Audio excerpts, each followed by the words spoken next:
अगर मैं आपसे पूछूं कि ड्यूटी कलेक्शन के अलावा first line of defence against threats जिनके बारे में पब्लिक को पता ही नहीं है, उसमें कितना बड़ा रोल रहता है कस्टम्स एंड एक्साइज डिपार्टमेंट का?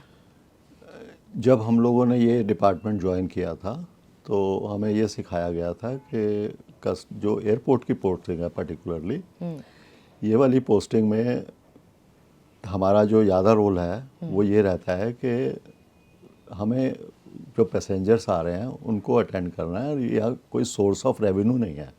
सोर्स ऑफ रेवेन्यू जो इंपोर्ट गुड्स होती है वहाँ से आता है, कस्टम्स का टैक्स ज़्यादा।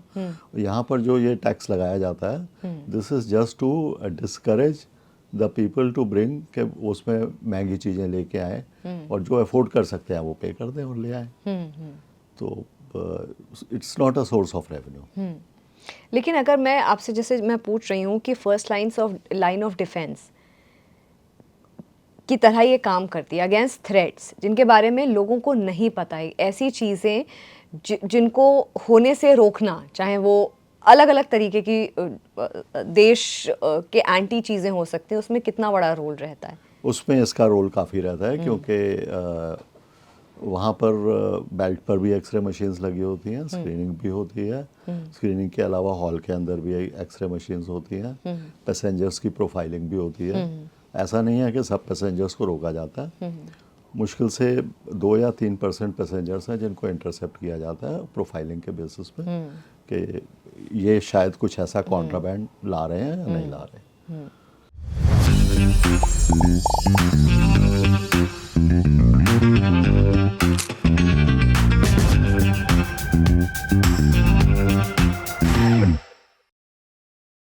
कस्टम्स और एक्साइज डिपार्टमेंट का अगर मैं काम पूछूं कि ओवरऑल वर्क क्या होता है, क्या ऐसी निटी ग्रिटीज़ होती हैं, क्या ऐसा नुआंसेस होते हैं जो एक इम्पॉर्टेंट एस्पेक्ट बनाते हैं काम को लेकर के?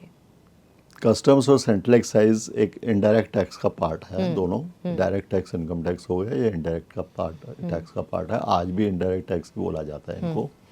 और दोनों का काम यही है कि रेवेन्यू कलेक्ट करना है, और major source of revenue government of India का वो सेंट्रल एक्साइज और कस्टम से आता है। तो सेंट्रल एक्साइज में पहले होता था, अब सेंट्रल एक्साइज की जगह जीएसटी आ गया। तो उसमें मैन्युफैक्चरिंग पे, ट्रेडर पे जो टैक्स लगता है वो टैक्स लिया जाता है। और कस्टम्स के अंदर जो इंपोर्ट होती हैं गुड्स, उसमें जो कस्टम्स ड्यूटी पे होती है वो टैक्स है, उसका भी बहुत बड़ा शेयर है कस्टम्स ड्यूटी का। कस्टम ड्यूटी का भी। तो कस्टम ड्यूटी कैसे डिसाइड होती है सर?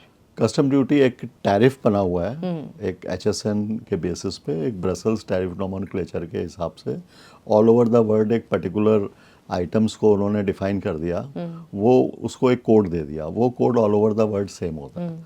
तो जो सप्लायर है वो भी वही कोड लिखता है, वो भी वो डिस्क्रिप्शन लिखता है, और उसके बाद जब यहाँ इंपोर्ट होता है तो उस टैरिफ में देखा जाता है कि इसके ऊपर हर आइटम का अलग अलग रेट है। देन कुछ में बाय वे ऑफ नोटिफिकेशन उसको एग्जम्प्ट कर देते हैं या कंसेशनल रेट भी कर देते हैं। कुछ ट्रीटीज़ भी हैं डिफरेंट कंट्रीज़ के साथ, जैसे अभी एक ट्रीटी रिसेंटली आई है कि यूएस के साथ एक ट्रेड डील हुई है कि उसमें जो एग्रीकल्चर गुड्स आएंगे जिसको लेके कुछ कंट्रोवर्सी भी हो रही है कि उसके ऊपर टैरिफ निल होगा, तो वो इसी तरह की ट्रीटी है। तो इस तरह अलग अलग कंट्रीज़ के अलग अलग ट्रीटीज़ भी होती हैं, और वो रेसिप्रोसिटी में होती है नॉर्मली।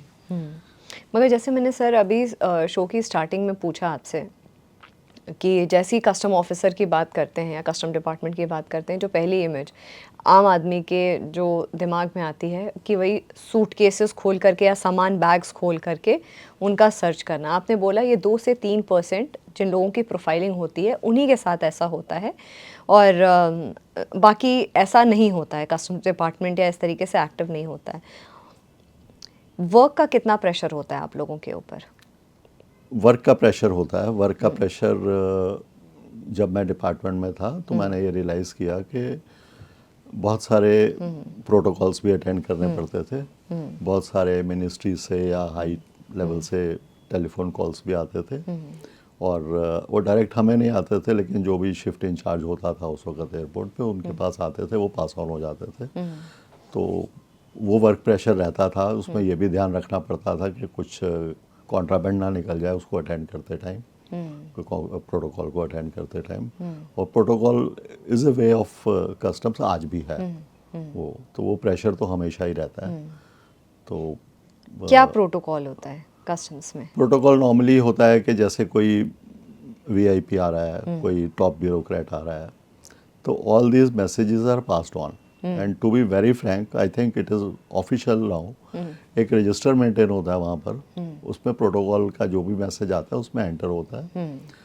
उस शिफ्ट के टाइम पर अगर वो पैसेंजर आ रहा है तो उसको अटेंड किया जाता है, उसको एक तरह से एरो ब्रिज से लेके एस्कॉर्ट करके उसका इमिग्रेशन भी जल्दी करवा के, कस्टम्स भी जल्दी करवा के, उसका बैगेज भी जल्दी से करके और उसको बाहर तक ड्रॉप किया जाता है। तो ये एक प्रोटोकॉल बना हुआ है कि उनके एक्सपीडाइट करने के लिए कि इनको नॉर्मल आदमी की तरह वेट ना करना पड़े और पैसेंजर्स की तरह वेट ना करना पड़े या वो सब चीज़ों से गो थ्रू ना करना पड़े।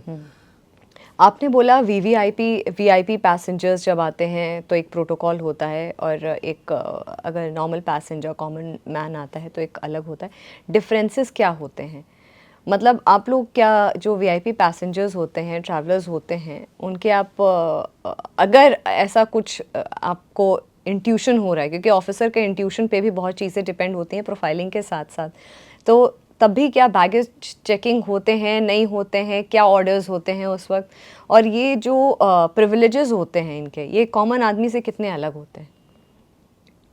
कॉमन आदमी से तो बिल्कुल अलग होते हैं ये जितने भी प्रिविलेजेस इनको मिलते हैं। लेकिन कॉमन आदमी को कोई प्रिविलेज नहीं मिलता। हाँ, कॉमन आदमी को कोई प्रिविलेज नहीं है। तो वो अगर अपना सूटकेस लेकर ट्रॉली पे बाहर जा रहा है और रूटीन में निकल जाता है तो बहुत अच्छी बात है।